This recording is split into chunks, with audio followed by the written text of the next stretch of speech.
Pilipinas na hindi na pala ito nagagamit sa mga Pilipino.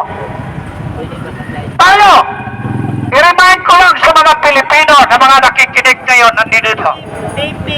Tayo ay Pilipino, hindi tayo Amerikano. Pero, diba, nagkasala ang ating kababayan doon sa ibang bansa. Anong ginagawa ng gobyerno? Magpapadala tayo ng abogado para ilaban ang kaso makakauwi. Dito ang kababayan nating Pilipino, dito sa ating bansa. Pero, ito nangyayari sa ating presidente. Dinala natin doon. Tayo ang nagdala, binigay natin sa mga foreigner. Nasaan ang utak natin ngayon? Sa bagay sinabi nila, bakit naman kayo magagalit sa amin? At kayo naman ang naglagay sa amin dito. Di kayo rin ang mag-alay sa amin. Huwag kayo mag-alala. Dahil pagdating sa 2028, kung mayroon ng eleksyon na mangyayari, sigurado ito mga tao na nandito, hindi na nyo kaya kutuin ito. Para naman sa mga vlogger na bayaran, pakiusap ko lang sa inyo. Tama na! Tama na na pagluluko sa sarili ninyo! Itigil na ninyo yan! Dahil ang pira makikita yan kahit anong oras kung gustuhin ninyo sa legal na pamamaraan. Hindi sa pagluloko, dapat sa sarili ninyo, niluloko ninyo ang sarili ninyo. Pero nakalimutan ng ating mga tagapagpatubad na matubad ang batas na tama para sa sambayan ng Pilipino. Kaya, ako naniniwala ako sa buong bansa ng Pilipinas, ang ating justisya, ang ating judge ay gumagana. Bakit? Hinala nila sa lahig. Noon nila nililitis. Pero yung mga complainant, nandito nagsasampa ng kaso sa Pilipinas. Di ba? Nakakahiya ito, yung habeas corpus nandyan sa Korte Suprema. Masyado na ninyong binabastos ang Korte Suprema dito sa bansang Pilipinas. Dalawagan tayo sa Supreme Court. Nakikiusap tayo. Yung habeas corpus na yan, desisyonan nyo na.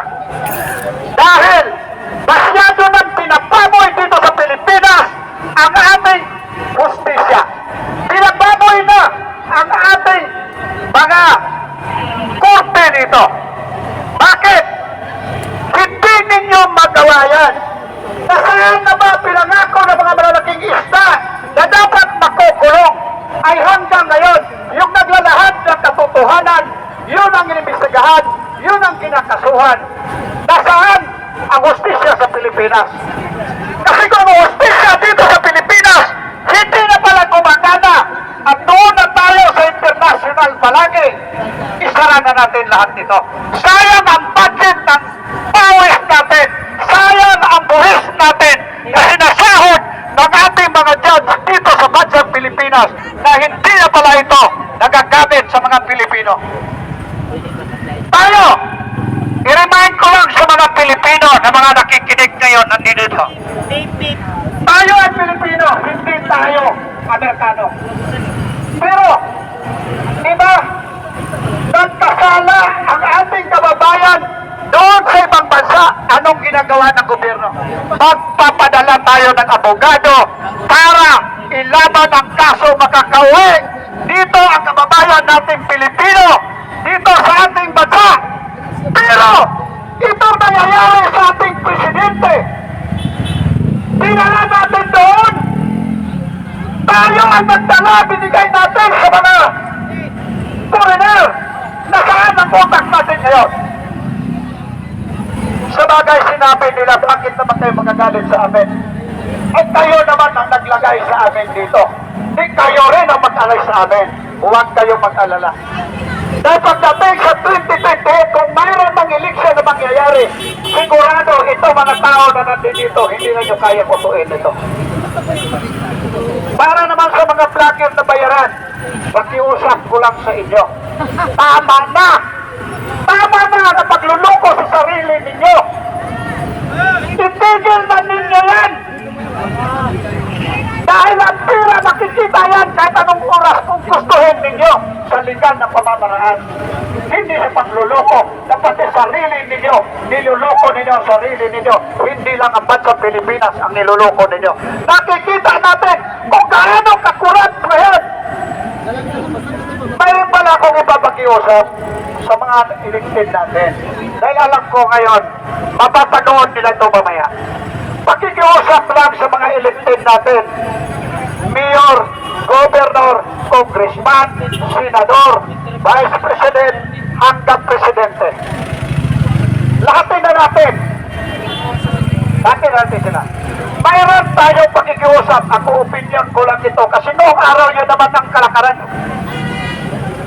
Baka naman, pag nagnakaw kayo, ang ilagay sa malita, masyadong malaki, sa bulsa na lang. Ano ang pabulsa namin? Ibubulsa na yung mga kinupit nila kasi maigi yung bulsa, maliit-liit. Eh ngayon kasi hindi na binubulsa eh. Minamalita na eh. Nagkakahiya naman. Kasi pag pinamalita mo, masyadong malaki. At nakikita nyo sa taong bayan.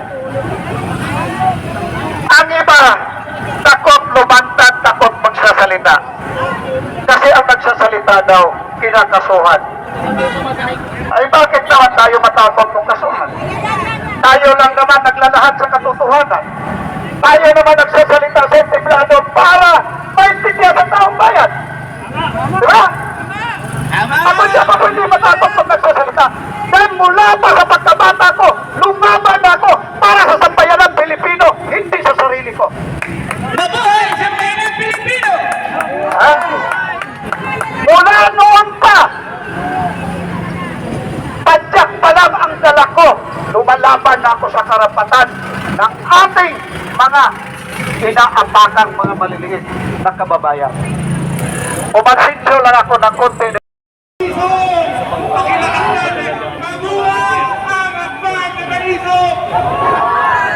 Mabuhay ang PDP naman! Wala na kami kasi sa AM kami. Nakalive din kami sa Magandang hapon po sa inyong lahat! Tumayo! Ang nagtutuklasan po ninyo ng pagkilap pero hindi may isang lang araw dito sa Garcia, kundi Luzon, Visayas, kasi nagkaalam kami. Mas pinapalagas nila. ano ang layunin namin dito sa harapan ng Supreme Court?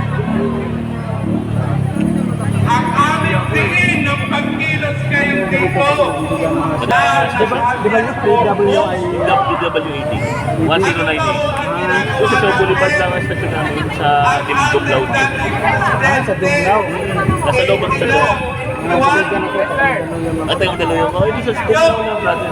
Makikita mo yung transmitter nasa likod. Ay, yun yung stasyon namin. Drone rin. Kaya lang, hindi niya yung mga Tayo sa Pilipinas at may kaso yung dating presidente ng Pilipinas kinakailangan dito sigil kung may pagkakamali dito ikulong eh kami naman kaya balansya rin namin. Doon lang tayo sa dapat. Tama lang. Lahat tayo kinakailangan natin hindi lang tayo.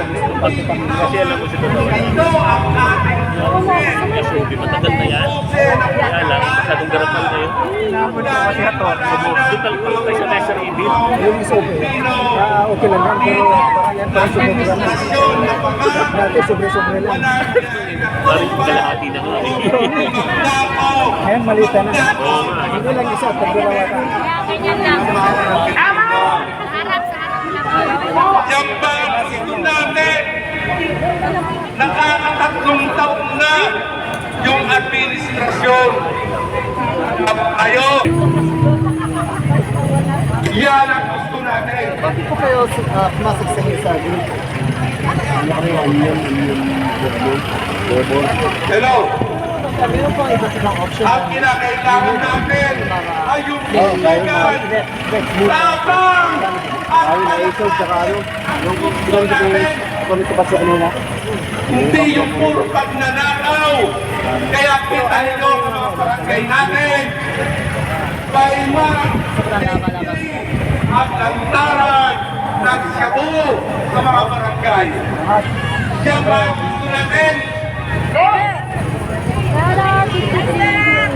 Dahil sa sakripisyo ni Tatay Digong, ang laban sa gera sa droga. Tapos yung parang pinakulong na ang daming nakinabang, ang daming nakinabang dahil sa war of drugs ni Tatay Digong. Pero ngayon, Din po si Sir Johnny. sinakripisyo niya ang kanyang buhay alang-alang sa bansang Pilipinas. Tayo mga kabayan, kahit na malayo sa Tatay Digong, nandito ang samay ng Pilipino, nagmamatid, nag-oobserba. Hindi natin tatansanan, hindi na kailangan ang malakihan ganitong pagtitibon. Kaya po, nananawagan kami sa Korte Suprema, lahat ng mga justices natin, pagkabigyan nyo ng urgency, yung nakapending dyan sa inyo, ay dapat naman po mabigyan na ninyo. Ito po yung case number na ipinal dito. Sir. Palayain, Tatay Digong.